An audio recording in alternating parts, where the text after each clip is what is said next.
பினாங்கில் இதற்கு முன் தனியார் வாடகை வீட்டிலிருந்து விரட்டப்பட்ட ஓர் இந்திய குடும்பத்துக்கு ஆட்சிக்குழு உறுப்பினர் டத்தோஸ்ரீ சுந்தரராஜு முயற்சியில் மாநில அரசின் வாடகை வீடு கிடைத்துள்ளது. பாடாங்கோத்தாவில் வீடற்ற நிலையில் அண்மையில் கண்டெடுக்கப்பட்ட அக்குடும்பம் தற்காலிகமாக சமூக நலத்துறையின் அஞ்சோங் சிங்கா காப்பகத்தில் தங்க வைக்கப்பட்டது. பிறகு ஏப்ரல் 3ஆம் தேதி அக்குடும்பத்தை நேரில் சந்தித்த டத்தோஸ்ரீ சுந்தரராஜு பினாங்கு மாநில அரசின் வாடகை வீட்டுக்கு விண்ணப்பிக்குமாறு அறிவுறுத்தினார். அவர்களும் உரிய ஆவணங்களோடு விண்ணப்பத்தை சமர்ப்பிக்க பரிசீலனைக்கு பிறகு அது ஏற்றுக்கொள்ளப்பட்டது. இந்நிலையில் ஏப்ரல் 11ஆம் தேதி டத்தோஸ்ரீ சுந்தரராஜுவே நேரில் சென்று அக்குடும்பத்துக்கு புதிய வாடகை வீட்டுக்கான சாவியை வழங்கினார். அக்குடும்பத்தைச் சேர்ந்த 2 குழந்தைகளின் எதிர்கால கல்வியை கருத்தில் கொண்டு மாநில அரசு சிறப்பு கவனம் செலுத்தி வழங்கிய உதவி இதுவாகும்.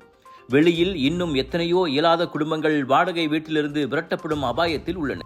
அதற்காக மாநில அரசின் வாடகை வீடுகளுக்கு விண்ணப்பிப்பதில் இந்த ஒரு சம்பவத்தை முன்மாதிரியாக கொள்ளக்கூடாது என அவர் தெளிவுபடுத்தினார்.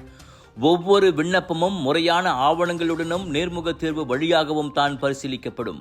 உண்மையிலேயே உதவி தேவைப்படுவோருக்கு மட்டுமே இந்த வாடகை வீடுகள் கிடைப்பதை உறுதி செய்ய குடும்ப வருமானம் 1500 ரிங்கிட்டுக்கு மேற்போகாமல் இருக்க வேண்டும் என்பன உள்ளிட்ட விதிமுறைகள் உள்ளதையும் அவர் சுட்டிக்காட்டினார். மலேசியாவில் வேறு எந்த மாநிலத்திலும் இல்லாத வகையில் பினாங்கில் மட்டுமே வெறும் 100 ரிங்கிட் மாத வாடகையில் இந்த வீடுகள் வழங்கப்படுகின்றன. எனவே பினாங்கு மாநில அரசின் வாடகை வீடு கிடைத்தவர்கள் இது ஒரு நிரந்தர சலுகையாக நினைக்கக்கூடாது. மாறாக பாதுகாப்பான மற்றும் வசதியான சூழலில் புதிய வாழ்க்கையை தொடங்க கிடைத்த வாய்ப்பாக கருத வேண்டுமென பிரை சட்டமன்ற உறுப்பினருமான டத்தோஸ்ரீ சுந்தரராஜு சொன்னார்.